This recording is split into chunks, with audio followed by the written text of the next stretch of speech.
बिस्मिल्लाहिर्रहमानिर्रहीम सल्लल्लाहु अलैहि वसल्लम। अस्सलाम वालेकुम क्लास 9। उम्मीद है आप सब खैरियत से होंगे।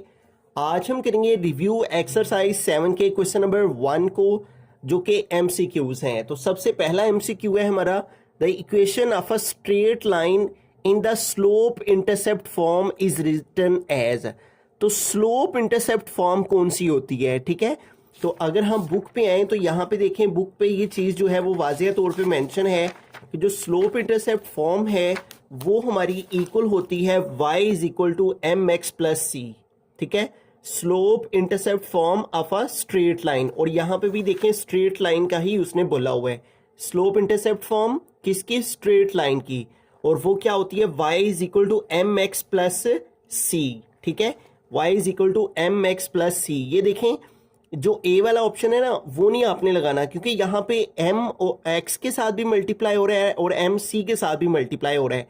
तो ये बन जाएगा mx प्लस mc, जो कि रॉन्ग है, ठीक है। तो करेक्ट फिर कौन सा है? b वाला भी नहीं है, d वाला भी नहीं है, ये c वाला करेक्ट है।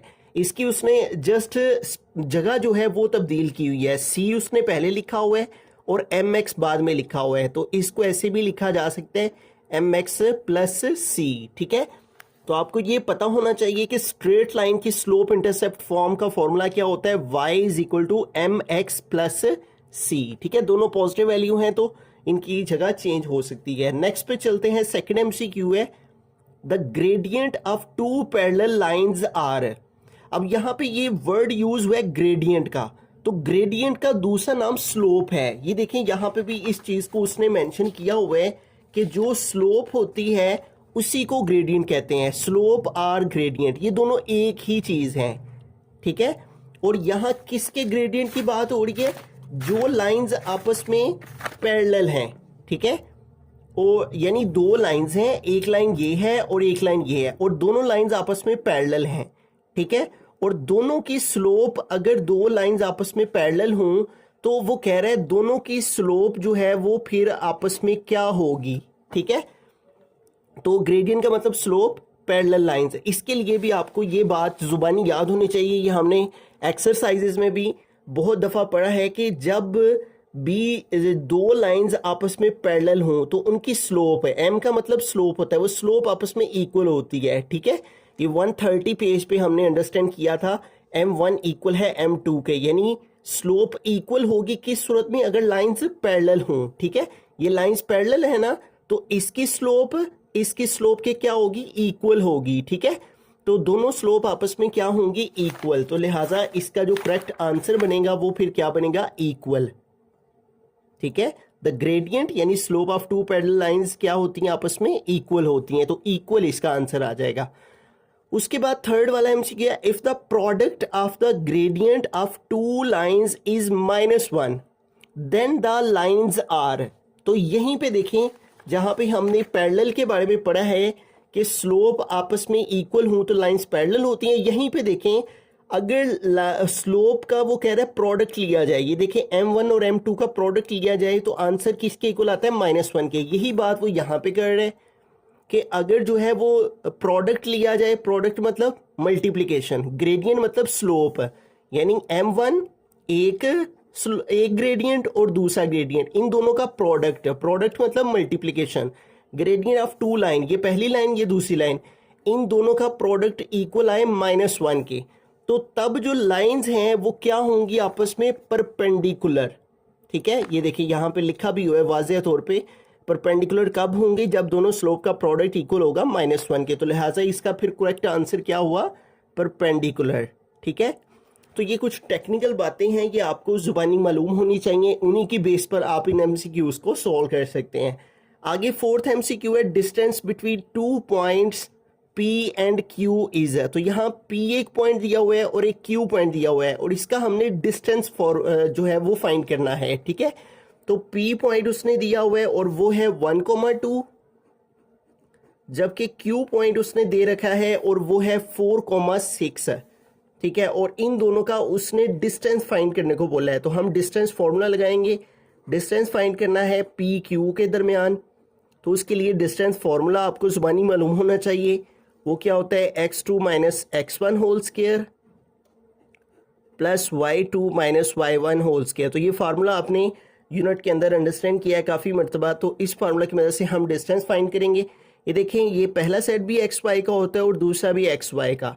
फ़र्क ये है कि पहले में दोनों वैल्यू 1 1 की होती है, दूसरे में दोनों 2 2 की। तो x2 की क्या वैल्यू है 4, तो x2 की जगह 4 पुट किया माइनस x1, तो x1 की वैल्यू 1 है, तो यहाँ पे आ गया 1 होल के ऊपर आ गया स्क्वायर प्लस y2 क्या है 6 माइनस y1 क्या है 2, यहाँ पे आ गया 2 होल के ऊपर आ गया स्क्वायर। तो 4 में से 1 माइनस करेंगे तो 4 माइनस 1 आ जाएगा 3 और 3 के ऊपर आ गया स्क्वायर प्लस 6 में से 2 माइनस किया तो आ गया 4 और 4 के ऊपर आ गया स्क्वायर। अब दोनों के स्क्वायर लें तो 3 3 आर 9 प्लस 4 4 आर 16 है, ठीक है। तो 16 में 9 प्लस करेंगे तो हमारे पास क्या आ जाएगा 25 है, ठीक है। और 25 का अब स्क्वायर रूट लेंगे तो आंसर आ जाएगा 5। ये आप कैलकुलेटर पे लेके चेक कर सकते हैं। तो 5 आंसर है इसका। P और Q का आपस में डिस्टेंस कितना है 5, तो यानी A आंसर जो है वो फिर करेक्ट है। उसके बाद 5th वाला MCQ है, the mid point of line segment with and points -2, 4 and 6, -2। तो एक लाइन सेगमेंट के एंड पॉइंट्स दिए हुए हैं, ठीक है। एक पॉइंट यहाँ पे है तो एक पॉइंट यहाँ पे है, ठीक है, कि इसके एंड पॉइंट्स दिए हुए हैं और उसका क्या फाइंड करना है, मिड पॉइंट फाइंड करना है, ठीक है।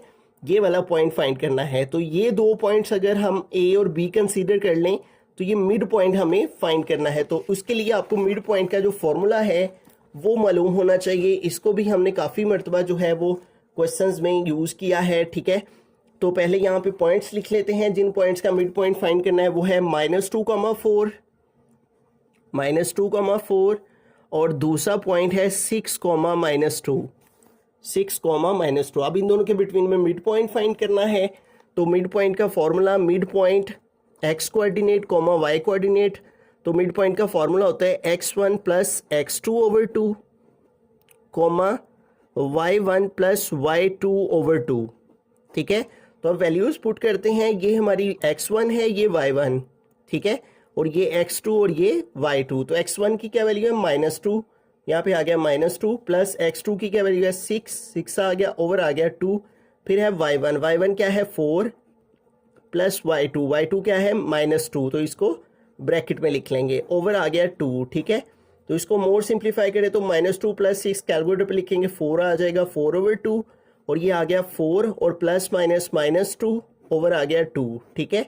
तो अब इनकी कटिंग कर लेते हैं, ठीक है। 2 1 ज़ार 2, 2 2 ज़ार 4, तो क्या आ गया 2 और 4 में से 2 माइनस किया 2/2।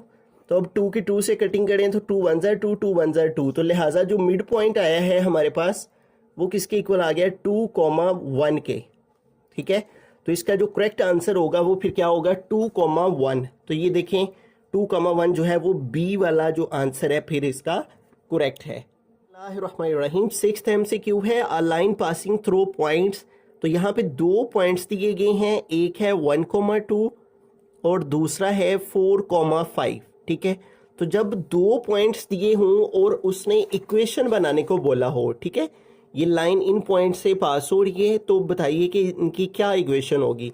तो आपने ये फॉर्मूला याद रखना है 2 पॉइंट फॉर्म ऑफ इक्वेशन का, ठीक है। इन दोनों में से आप कोई भी यूज़ कर सकते हैं। तो ये फार्मूला अगर आपको आता होगा तभी आप जो है वो बआसानी मालूम कर सकते हैं कि एक लाइन जो है वो दो पॉइंट से गुजर रही हो तो उसकी इक्वेशन क्या होगी। तो फॉर्मूला है y minus y1 is equal y2 minus y1 over x2 minus x1 और यहाँ पे है x माइनस x1।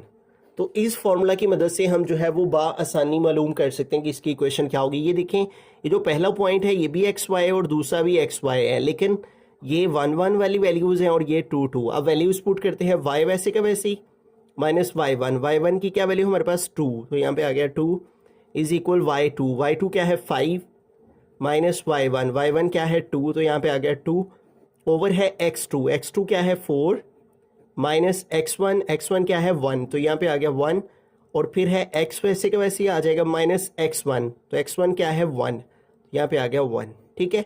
अब इसको सिंप्लीफाई कर लेते हैं। ये देखें y माइनस 2 वैसे का वैसे ही इज इक्वल 5 में से 2 माइनस किया 3 और नीचे 4 में से 1 माइनस किया 3 और साथ आ गया x minus 1। y minus 2 again वैसे का वैसे ही, ये 3 से कट हो गया, बाकी इधर 1 रह गया, x माइनस 1 को 1 से मल्टीप्लाई किया तो x माइनस 1 आ गया, ठीक है। अब आप अगर आंसर्स पर गौर करें तो उसने y equal y equal y equal y equal लिखा हुआ है, जिससे ये मालूम हो रहा है कि हमें y के साथ जो है वो इक्वेशन फाइंड करनी है। तो y इधर ही रहेगा, इस -2 को इधर ले जाएंगे तो -2 इधर आके +2 हो जाएगा, ठीक है। और इस तरह x और -1 +2 क्या आ जाएगा, +1 आ जाएगा, ठीक है। आप इसको कैलकुलेटर पे भी लिख सकते हैं। तो ये y is equal to x + 1, ये इसका आंसर बनेगा। y is equal to x + 1, ये देखें ए वाला आंसर ही इसका करेक्ट आंसर होगा, ठीक है। उसके बाद 7th वाला जो MCQ है वो है the equation of a line in point slow form. Point slow form का कौन सा फॉर्मूला बनता है, ये हमने पढ़ा है ऊपर कि ये तो कोई भी फॉर्मूला नहीं है, और ये स्लोप इंटरसेप्ट फॉर्म का फॉर्मूला होता है, ठीक है, जो कि हमने फर्स्ट MCQ में पढ़ा था। और जबकि ये देखें, ये जो बी वाला है ऑप्शन, ठीक है, y minus y1 is equal to m into X minus x1, ये देखें यहाँ बुक पे भी अगर हम आए तो यहाँ पे पॉइंट स्लो फॉर्म का उसने फॉर्मूला लिखा हुआ है, point slow form y minus y1 into m into X minus x1, ये देखिए यहाँ पे भी यही है, ठीक है, y minus y1 into is equal to m into X minus x1। तो बी ऑप्शन जो है पॉइंट स्लो फॉर्म, ये आपने याद रखना है। एक है स्लोप इंटरसेप्ट फॉर्म, उसके लिए y is equal to mx plus c है, और एक है पॉइंट स्लो फॉर्म, तो उसके लिए y minus y1 into m into X minus x1 है। उसके बाद 8th MCQ की जानिब चलते हैं। ये है 2x plus 3y minus 6 is equal to 0 in the slope intercept form. तो इसको हमने, ये जो इक्वेशन दी हुई है उसने 2x plus 3y minus 6 is equal to 0, इसको वो कह रहे हैं स्लोप इंटरसेप्ट फॉर्म में लेके जाएं। हमने फर्स्ट MCQ में पढ़ा था कि स्लोप इंटरसेप्ट क्या फॉर्म क्या होती है, y is equal to mx plus c। तो इस फॉर्म में हमने अपनी इस इक्वेशन को लेकर जाना है, ठीक है। तो इसका मतलब हमें y की वैल्यू को फाइंड आउट करना है, y को अकेला करना है यहाँ पे। तो y को अकेला करने के लिए 3y इधर ही रहा, और ये 2x इधर गया तो -2x, और ये -6 इधर गया तो +6 है, ठीक है। तो 3y इधर रहा, बाकी दोनों वैल्यूज को दूसरी तरफ मूव कर लिया। अब देखें 3 इधर मल्टीप्लाई हो रहा है, तो इधर आके 3 जो है वो डिवाइड हो जाएगा इस वैल्यू के साथ, ठीक है। एक वैल्यू की तरफ मल्टीप्लाई हो रही है, दूसरी तरफ आके डिवाइड हो जाती है। अब ये 3 दोनों के साथ डिवाइड हो रहा है, तो -2x/3 आ जाएगा और +6/3 आ जाएगा, ठीक हो गया। अब इसकी कटिंग कर लेते हैं, ठीक है। इसकी कटिंग तो होती नहीं है, ये -2/3x वैसे का वैसे ही, प्लस 3 1 ज़ार 3 3 2 ज़ार 6 है। तो ये बन गई है स्लोप इंटरसेप्ट फॉर्म, ठीक है। ये देखें y की वैल्यू निकल आई है, और फिर mx है तो ये m, ये x प्लस c है तो प्लस c की जगह 2 आ गया। अब ये वाला ऑप्शन आपने ढूंढना है कौन सा है, y is equal to -2/3x plus 2, y is equal to -2/3x plus 2। ये देखें ए वाला ऑप्शन ही इसका करेक्ट ऑप्शन बन रहा है, बाकी जो वैल्यूज हैं वो नहीं बन रही, ठीक है। तो ए ऑप्शन जो है वो इस इक्वेशन की स्लोप इंटरसेप्ट फॉर्म आ गई। आगे 8 के बाद 9th वाला MCQ है the equation of a line in symmetric form. तो सिमेट्रिक फॉर्म की इक्वेशन जो है वो क्या होगी, ठीक है। तो सिमेट्रिक फॉर्म के लिए यहाँ पे देखें, हम बुक के ऊपर अगर आएं तो यहाँ पे उसने इसका भी फॉर्मूला यहाँ पे मेंशन किया हुआ है। ये देखें symmetric form x minus x1 over cos alpha is equal y minus y1 over sine alpha, ठीक है। तो ये देखें यहाँ पे हमारे पास ये वाला ऑप्शन कौन सा है जिसमें कॉज और साइन है। ये देखें x minus x1 over cos alpha, x minus x1 over cos alpha is equal y minus y1 over sine alpha is equal y minus y1 over sine alpha is equal to r is equal to r, ठीक है। तो ये हमारे पास देखें यहाँ पे symmetric form page number 133 के ऊपर इस सिमेट्रिक फॉर्म का ये फॉर्मूला लिखा हुआ है। तो लिहाजा फिर करेक्ट ऑप्शन कौन सा हुआ, सी वाला, ठीक है। ये फॉर्मूला आपको जुबानी याद होना चाहिए सिमेट्रिक फॉर्म का, फिर ही आप आसानी से जो है वो एग्जाम में टिक कर सकते हैं कि कौन सा ऑप्शन करेक्ट है। लास्ट MCQ है the equation of a line in normal form is है। तो नॉर्मल फॉर्म को हम एक्सरसाइज में समझ भी चुके हैं, ठीक है। यहाँ बुक पे भी मैं आपको बता देता हूँ। ये देखिए नॉर्मल फॉर्म ऑफ इक्वेशन का formula x cos alpha plus y sine alpha is equal to p, ठीक है। तो ये कौन सा ऑप्शन करेक्ट हुआ फिर, x cos alpha plus y sine alpha is equal to p। तो ये डी वाला ऑप्शन जो है वो नॉर्मल फॉर्म को रिप्रेजेंट कर रहा है। तो ये नॉर्मल फॉर्म का फॉर्मूला यहाँ पे बुक पे 135 पेज पे मेंशन है, आप इधर से इसको याद कर सकते हैं। x cos alpha plus y sine alpha is equal to p, ठीक है। तो इसके साथ ही हमारे MCQs जो हैं रिव्यू एक्सरसाइज 7 के वो कंप्लीट हुए।